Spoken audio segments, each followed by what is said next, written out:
Some brands are legendary. In every category, someone sets the standard, and some companies create raving fans. Join Scott Wozniak and Caitlin Johnson of Swaz Consulting as we dig into the tactics and tools behind great organizations. How did the legends do it? And how can you become a legendary brand too? Grace, it is awesome to hang out with you again. Welcome to the show. Thank you so much for inviting me, Scott. Yeah, Caitlin and I have been talking about this for, I guess, a few weeks now, getting geeked out. Okay, so, Absolutely. And I have to confess, we were talking about this before. We've been doing a lot of market research at your local Crumbl locations, just purely business discipline here. There's one like half a mile from my house, so I might frequent it a little too often. But it's amazing. Yeah, exactly. She's thorough. You're a thorough business person, Caitlin. I gotta try all the flavors. Yeah, all the flavors. So then what you do is you have lunch at Chick-fil-A and then you have your snack at Crumbl. It's in the same shopping complex. Yes. See, it's just we're following the Grace cycle of brands. She just makes our life awesome. I love it. Yeah. So you've had a pretty unusual ride. I mean, even before the brands we're talking about, the stuff you've been, and so we could go, 25 different directions, but I thought we would talk about the stuff you're right in the middle of now, because fans of Crumbl might know this, but if you guys don't know that this kind of dessert company, they're not just cookies anymore, right? You guys are doing some cool stuff. But primarily cookies has been their bread and butter, pun intended. I'm going to have a lot of cheesy food jokes today. We'll see. Dad jokes, Scott. Come on. Right. Hey, I am a dad, so I'm going to reserve the right to throw some dad jokes in. Okay. So back to the point. If you're not a fan of Crumbl, you might not know this. They are one of the fastest growing brands in like food history here. It's crazy how quick they've grown from literally zero to over billion and on track to 2 billion. And it's crazy fast. And they've somehow managed to do that without wrecking their brand, with showing up with excellence. And I just got to tell you, like, I've been through that ride. That's not normal. So how is Crumbl doing this, right? How is Crumbl avoiding the natural gravity of, like, you get so big, you get out of control, you lose quality, people lose trust. I mean, we talk all about this, right? Operational excellence is all about trust. What's that life like? Well, actually, how about this? Why don't you give us a little bit of the growth rate? Just give us some context for what growth is like at Crumbl, just because I don't think people realize when I say fast growth, what exactly has happened there. So I'll quit ranting for a second. And Grace, why don't you tell us a little bit about growth at Crumbl? Yes. Well, first of all, Scott, I mean, you and I have been in the industry for a very long time. And I really love the food business precisely because it tends to be a really fast business. I tell people there's no other industry where you can get the goods inside the store or the restaurant that morning, then do the production, sell it to the customer, get the customer feedback, all that fast. In most industries, you have to wait quite a bit for that cycle.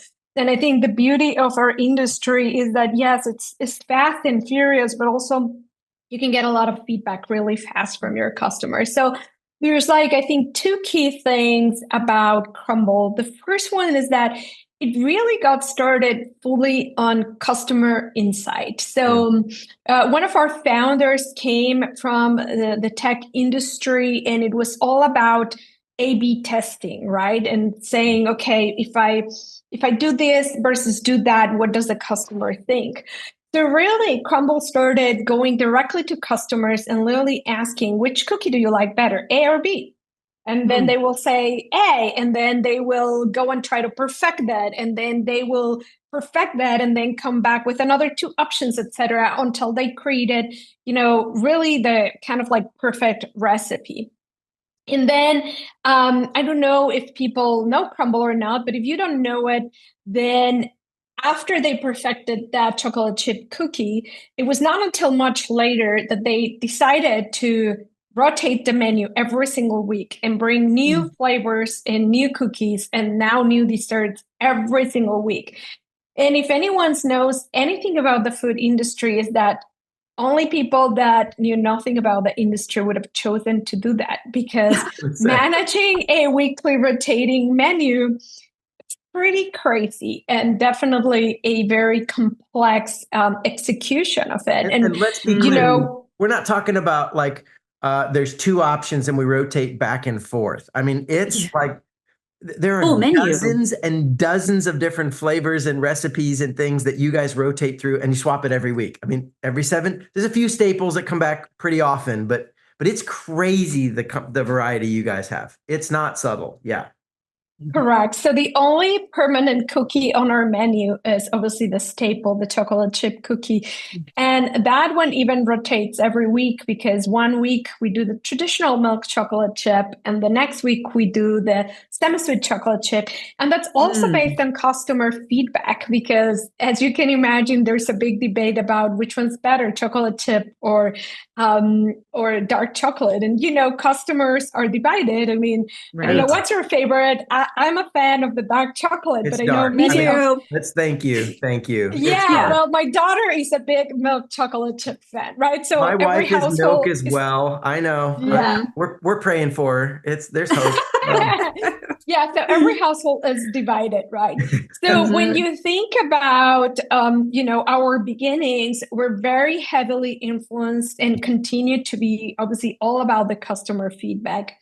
But then when you think about you mentioning about growth and how careful you have to be with growth, I do think back about Chick-fil-A, because I'm in a completely different environment now.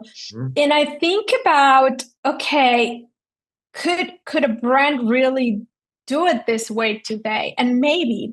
But what I've come to learn after obviously asking lots of questions about our growth, because it's been so fast and so big, that really has never, at least me, myself, I've never seen that in the industry, is you're confronted with the question, okay, if we do that, what are the risks? Because there's plenty of risks of growing that fast. And I think strategically, what our founder thought is, okay, this is very risky, but if we don't grow fast, we're going to end up the way in his mind he thought is we're going to end up being the Dunkin' Donuts, meaning half of the country is going to have Dunkin' Donuts and half of the country is going to have Krispy Kreme, right? Because as you can imagine, nowadays, business moves in a very different way than when Truett started Chick-fil-A. And it is just incredible how fast not only someone can copy you, right, but also how fast things could, start and explode. And obviously, when Crumbl started, you probably know there were many other cookie companies that started shortly after us or whatever at the same time. So the goal really was to how can we become a true national brand and make sure that, we can be everywhere, because we believe that we had great quality and that we had great cookies. And to my knowledge, we are the only brand that really fully changes the menu every single week in the way that we do it. But as I said, with that, it obviously came a lot of challenges and obviously growth challenges. And I think the fact that we were able to grow so fast, I really truly believe is, just the incredible entrepreneurship that exists really in this amazing country. And the fact that so many people really are really willing to take huge risks for really a brand that was unproven at that time. So I think we have just some incredible franchise owners that really took big risks, and not without, I think it's good ups and downs, right? Because the first years when we were growing so fast, I don't think a lot of people at Crumbl had industry experience. So they were experiencing growth that really has never been seen in an industry like ours. Scott, you know it really well. And then, of course, we got to a point where we grew and things did plateau a little bit for a while. And we're trying to figure out, okay, how do we continue, right, the growth? And obviously, the challenges that we knew were eventually going to happen and stay ahead of the game. And at the end, I think we went really back to the basics, which is how we started. And it's, okay, well, what do customers want and how do we make that happen? And I really think that, the game, I think in most businesses now, not just in our industry, but in many industries is like without innovation, companies cannot survive anymore, right? And really is, but how do you innovate really fast without kind of breaking it? And I think that Crumbl, we're still finding that out, right? Like, I think we're still innovating really fast and trying to figure out, okay, how do we do this to the best of everybody's ability? Because you know what, better in an industry where really we rely ultimately on the incredible people that are behind the counter and really, our bakers every single day, and the restaurant industry, it's a really, really hard business. And how do you ensure that you can train everybody, everybody to have confidence when you're changing things every single week, and be able to execute, the complexity of the menu? It's just really, really, really hard. So it is a combination of things that have allowed us to grow us.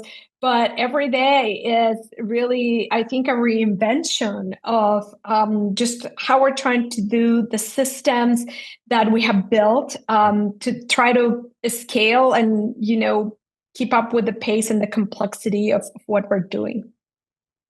So there's a lot in there. And so, Caitlin, I've got some notes. I'm guessing you do too. I do. Let me pick one, and then I'll let you pick one, Caitlin, on things. Sure.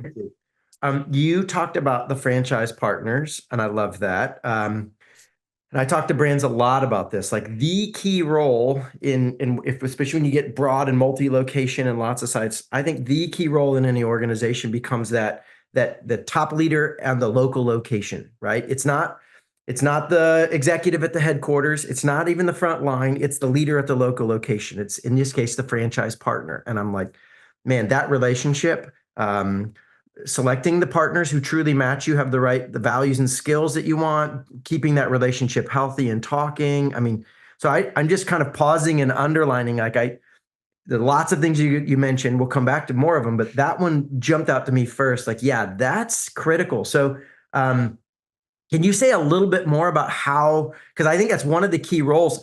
People, you don't realize this, Crumbl and Chick-fil-A franchises, which have advantages and create some restrictions. You can't just go and enforce certain things, right? There's some things, the franchise headquarters, you get to pick the recipe, but there's a lot of the stuff on like the people side of the equation, you don't get to dictate. You can encourage and advise and listen, but so like, how do you communicate with and connect with all these franchise partners? Because you're right, them as being true entrepreneurs and leaders, not just kind of a mindless drones that do what you say. Like, they really step up and get to make choices.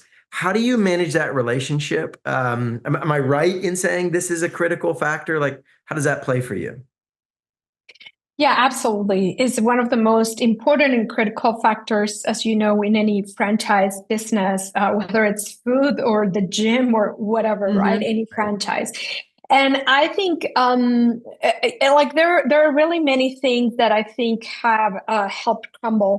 One of the most important things about Crumbl is that, because I mentioned that one of our founders came from the tech industry, Crumbl is one of the few, to my knowledge, in fast food kind of like industries or just food chains that has built its own technology from scratch. So all of our technology that really runs our stores day to day, or the majority of it, with the exception, I think, of our scheduling system, is built internally by our tech team.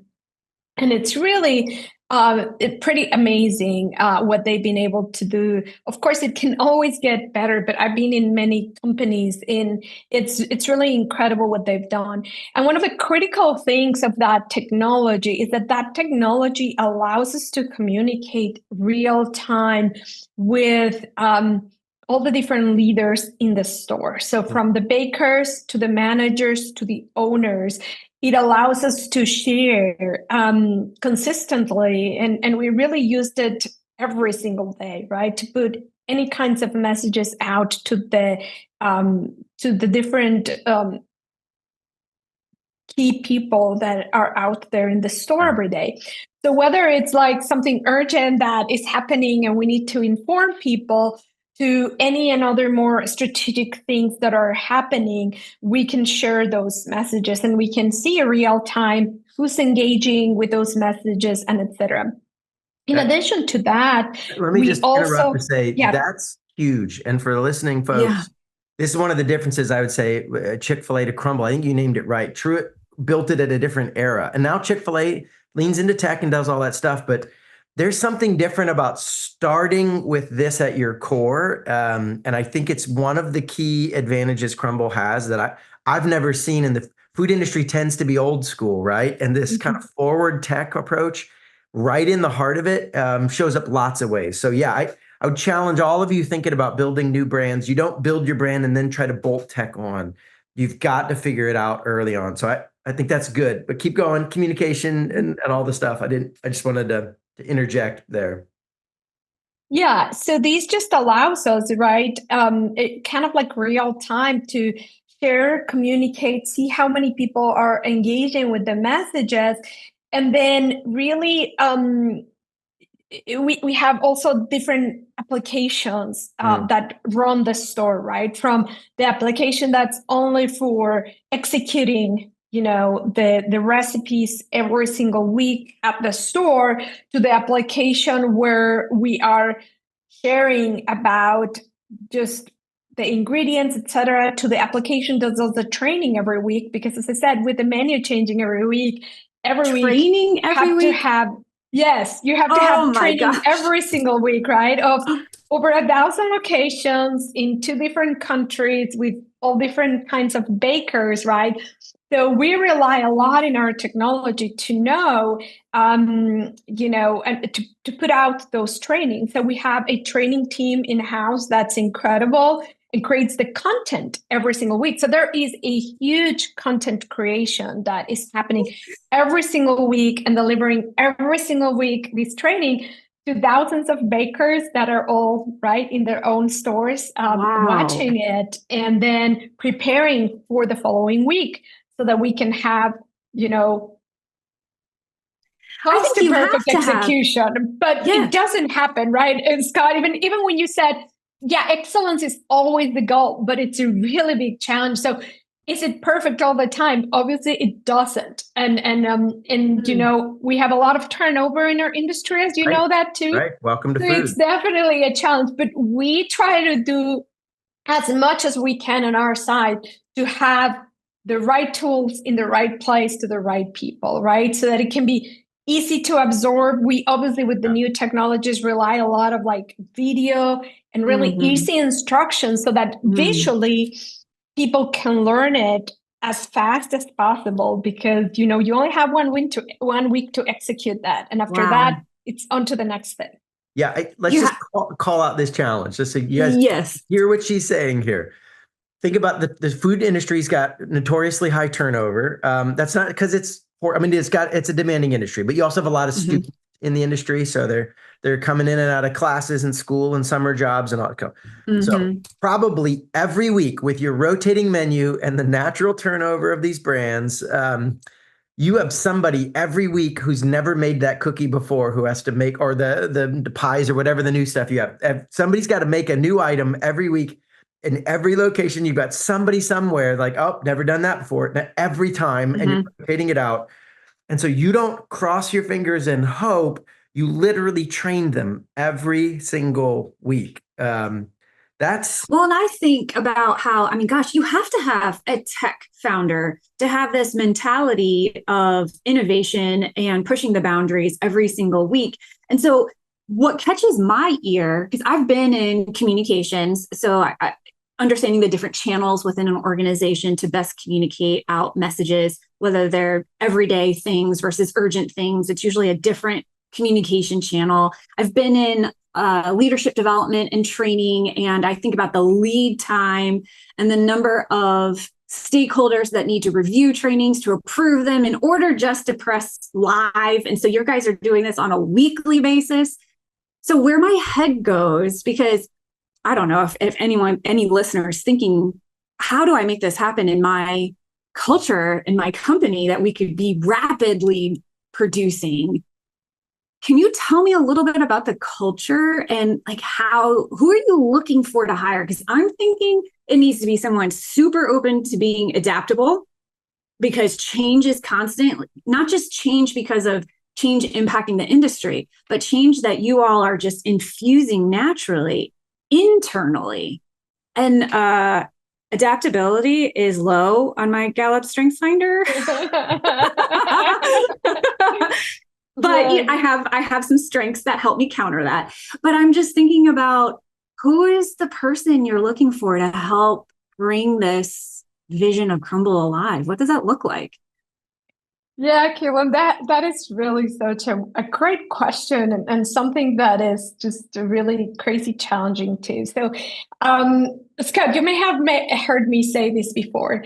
The best thing about Crumbl is the weekly rotating menu. The worst thing about Crumbl is the weekly rotating menu, right? So, because it creates a lot of challenge, but it's not different with any one of us. Our biggest strength, right, is also the thing that causes the more issue for us most of the time, right? If you get to know yourself well, and you know yourself and you know your strength will also be part of your weakness. So when we think about our culture, Kaylin, and the way I will describe the culture at Crumbl is in contrast, I think, to Chick-fil-A. I feel like in terms of like the values and the kind of people we hire, it's very similar to Chick-fil-A. It's a very, because both, and I will validate both, some of my favorite people, wonderful humans on the value side, virtually identical. So yeah. So the values are very strong, and we also have our founders. So from that perspective,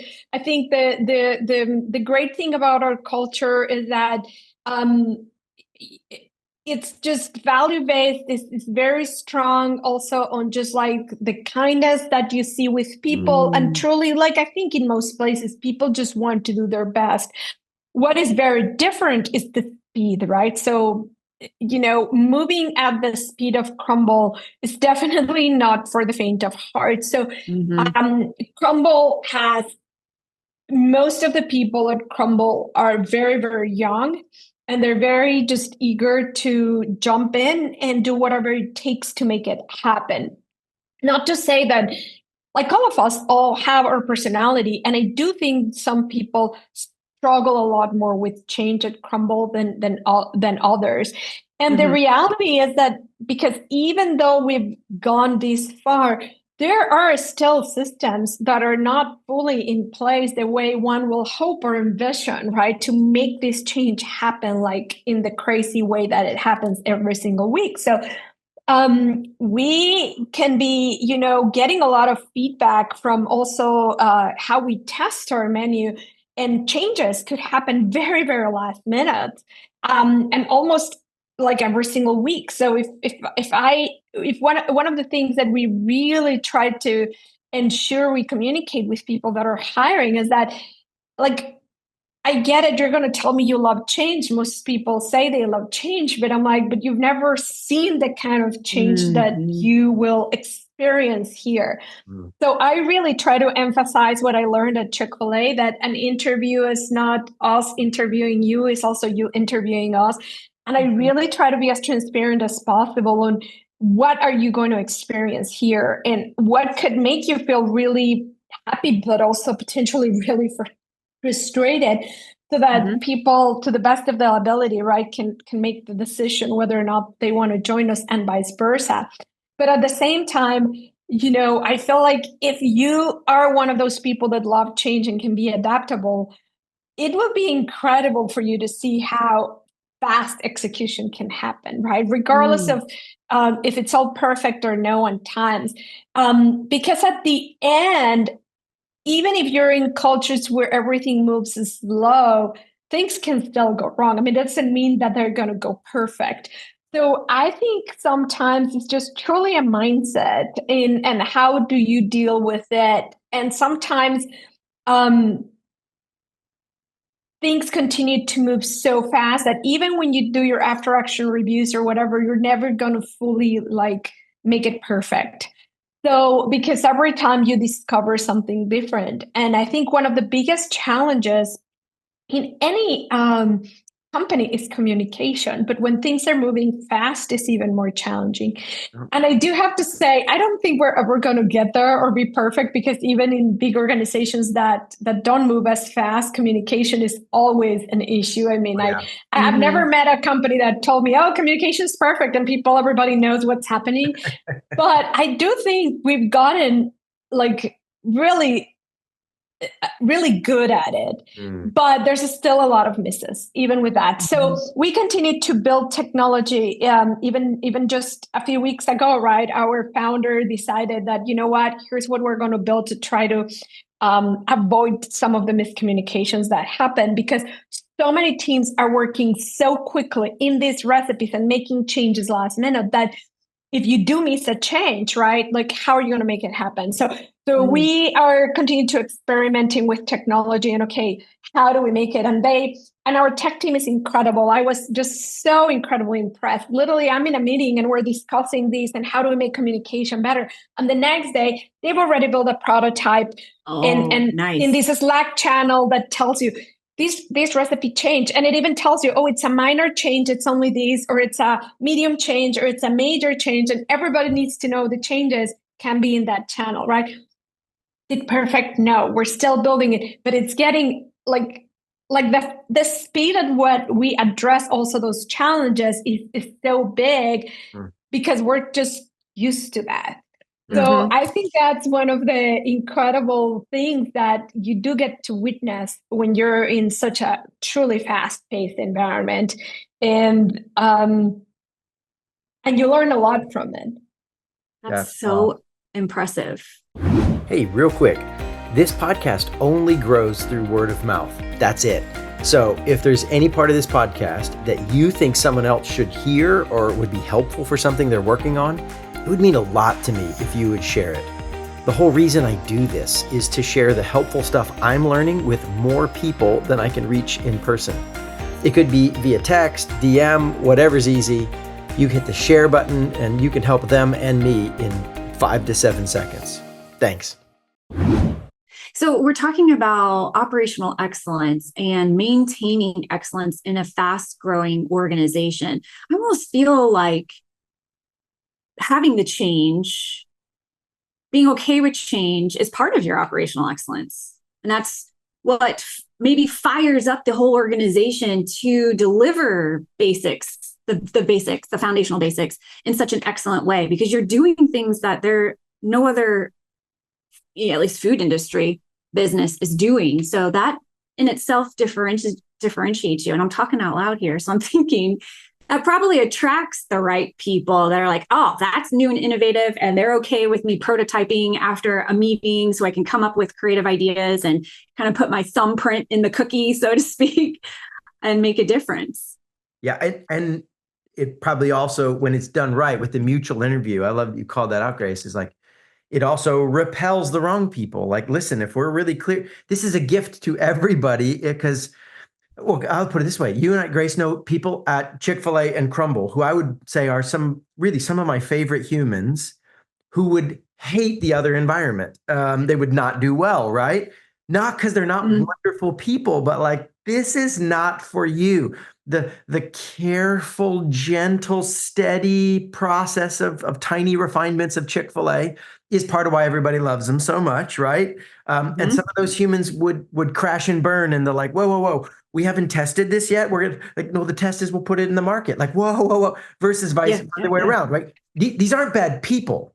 They're both wonderful people, but if you don't know enough about what makes you different, then you're going to attract and repel maybe wonderful human beings who are in the wrong situation. And so it's really critical you catch these things. And so, yeah, Caitlin, I think that's not a side feature. Like, that's a core part of what makes Crumbl good is they're getting good at the change process, and they find the people that do that. I don't know, Grace, we're speaking about Crumbl. I see head nods. Is that we good on the, we're tracking here? Yeah, absolutely. But at the same time, Scott, you may also know this from your, years in business and your business experience. Every business function is very different. There are some functions in business that want the stability and all those things. Yeah. And we don't have that. So we do have people that need to be wired more like step 1, 2, 3, logical, and the way they need to perform their function, which goes against that fast environment. So there are, regardless of how much and all of that, there are still challenges, because there are certain functions in business that thrive on a stability, and certain functions that thrive on that constant change and innovation. So regardless of which one you are, whether you're Chick-fil-A or Crumbl, you are still going to have to deal with some percent of people that, even though they may be, okay and good and love your brand, they're potentially not going to thrive in your environment, no matter what, no matter how good you select those people. Totally. And honestly, like, I think I'm more naturally Crumbl than Chick-fil-A in our new personality type. This is like, it feels like me, one of those cool little social media quizzes, right? Like, which brand are you more like? Yeah. I'm like the crazy, push the boundaries, let's try it, right? But I thoroughly enjoyed my time at Chick-fil-A, and I played that role, right? I was kind of the guy running around poking it, let's change this and let's upgrade this. And they have a world-class innovation center, and I got to be a part of helping start up Hatch, what they call it, Hatch, super fun. And creating that environment to put. So even in Chick-fil-A, there's a thread throughout the organization of crazies.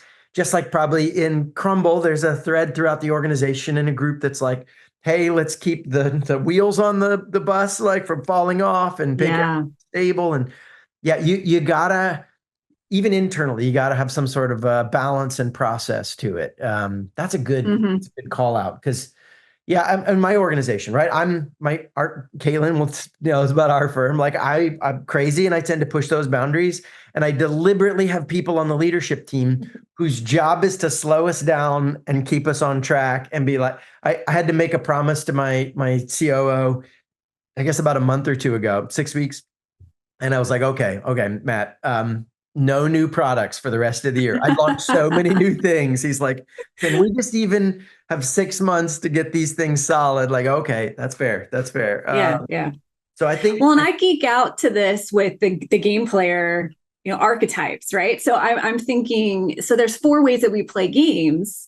There's a dominator who wants to just bulldoze over everybody, get to the finish line first, and will get creative and maybe even manipulative in how they do it, because there's gray area.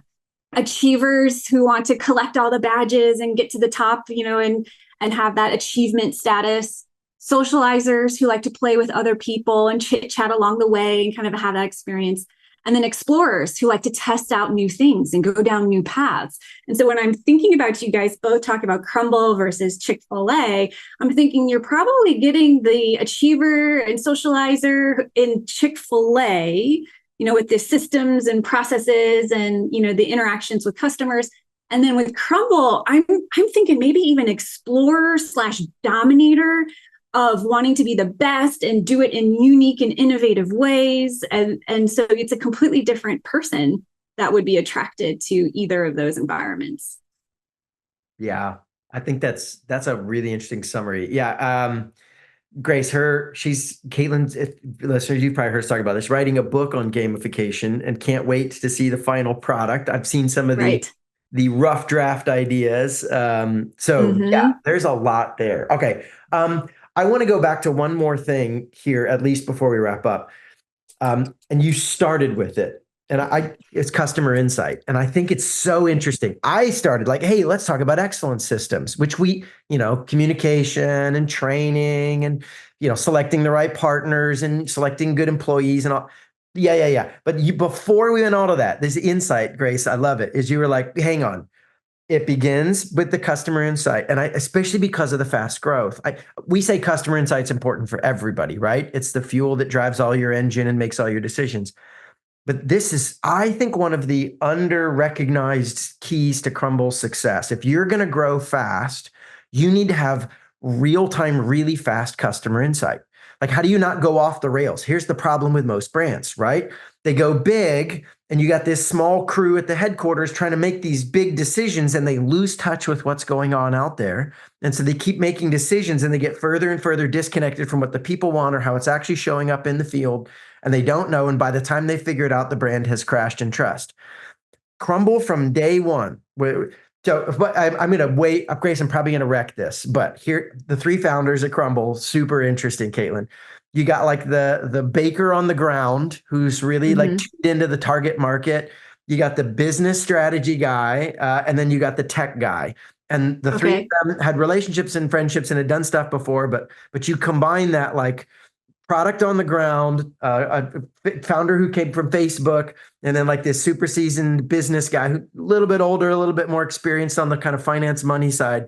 And when all of them have aligned on values, they come together. But the customer insight from the beginning means as soon as you make a product, they're finding out like now, even in the food industry, Chick-fil-A takes much longer to find out what customers think about their process and their food. The way Crumbl's like, put it in the market, test it, see it, we swap it next week.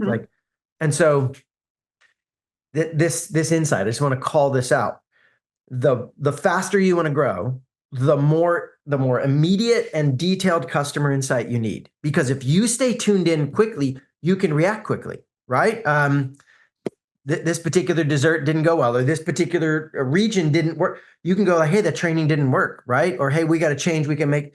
But you're constantly tuned into the customer. There's a very small gap between when you get something wrong, because we all do, and when you can fix it. And so that constant calibration that comes from constant customer insight means that even at scale, you're not waiting 6 months and wrecking 6 months of relationships before you know what's going on and can do something about it. So I just think that's a really interesting piece that I wanted to make sure people didn't miss, is like, you want to grow, you better get really good at customer insight. If you're not going to change much fast, you still need customer insight, but you probably don't need the same real-time stuff that you guys have. So, okay. So I see you nodding your head on the screen. Can you tell us a little bit about what the customer insight looks like? Like, get real tactical. Is it a survey that you send out? Is it a thing in the app, in the store? Like how do you actually know what the customer thinks?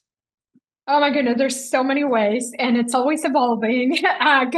Scott, you probably will know every day we're thinking about different things, but it's always evolving. So obviously, one of the biggest things about Crumbl, which probably you know, but if any listeners have never had Crumbl or don't know about Crumbl, is Crumbl really is I call it a unicorn brand, because they really grew. It's a result not just of the great product, but really it was a big product of social media. So social media marketing was really, really big at Crumbl, also because of just the history of our founders. But I think the first way, obviously, in which Crumbl got feedback, as I told you, is literally taking to the streets and asking customers. But then I think shortly after that, it was all about customers, obviously in real time, posting in social media about Crumbl, not just our flavors, but what they liked, disliked, etc. And as such, we obviously monitor all of the social media communities very, very closely. So we have an entire team that does that is assigned to each one of these communities, right? From TikTok to Instagram to, et cetera, et cetera. We track and monitor them all constantly.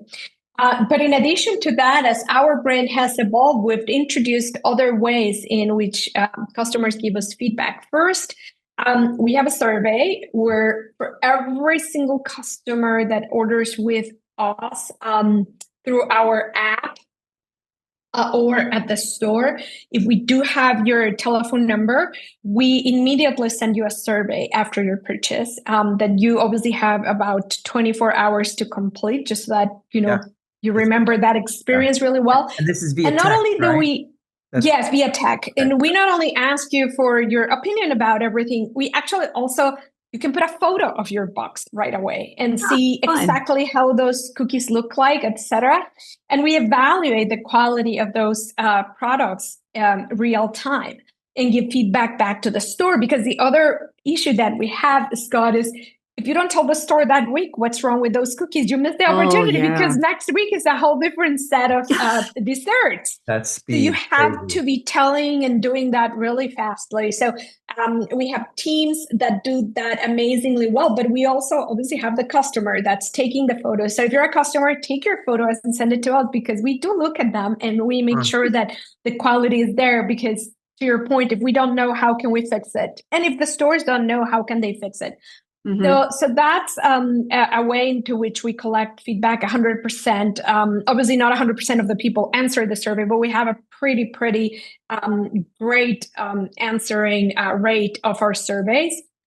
And then in addition to that, we also now in the app have what we also call the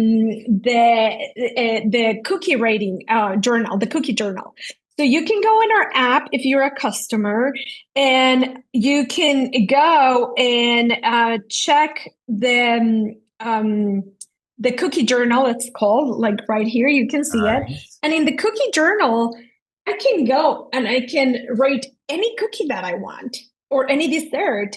And like a Crumbl Yelp. Correct, exactly, like a Crumbl Yelp. And I can put exactly what I loved or didn't like, and I can for those cookies, for example, honey cake is one of my favorite ones. I can put like a heart on it. So next time it's on the menu, I receive a text. So I have a few favorites. And obviously, because the menu changes every week, I can't have them every week. But I can specifically say, okay, for these desserts, send me a reminder because I want to have it again. And then I can rank them and have all that done. And now we also have functionality where a customer ranks that and it goes to my local Crumbl. So if my local Crumbl has enough customers that, let's say, the honey cake is loved, just like I do, or the cornbread, I love the cornbread too, then that store every now and then can choose to put it on the menu only for my store. Oh, wow. And as I said, and I can get a text and it can tell me, Graciela, these dessert that you love is in your store, go get it. So that's another big way in which we receive and we know. And of course, then we can analyze these at the store level or at the entirety of the country and see, oh, what are the most loved cookies? And to your point, Scott, we can start to see if there's regional differences, but then we also allow our franchise partners to own the regional difference and have this ability to put that for their own customers, because as you and I know, people in different places like different things. So it's not that all customers want the exact same thing, even though we obviously to generate, the power of the marketing and the social media, we do have the same menu for the most part, but also our stores and the owners can choose now based on these ratings. So this is fairly new. We pretty much launched this, I think it was about 6 or 7 months ago. And then any customer that rates, we start to accumulate all of that in the database. And you can put comments if you want, right? That's details so cool. On why you liked it or why you didn't like it, etc. So that's another way in which we constantly collect feedback so that we know, to your point, what to keep doing and what not to do anymore because nobody liked it. Yeah. Listen, sometimes I've heard people talk about how lucky Crumbl is, and there's a certain amount of right time, right place, from the three founders happen to know all each other and be friends at the right time to social media rising. But man, let me tell you, having seen inside, it's not luck. It was a lot of right systems tied to the right mentality with a ton of hard work. I've seen the effort.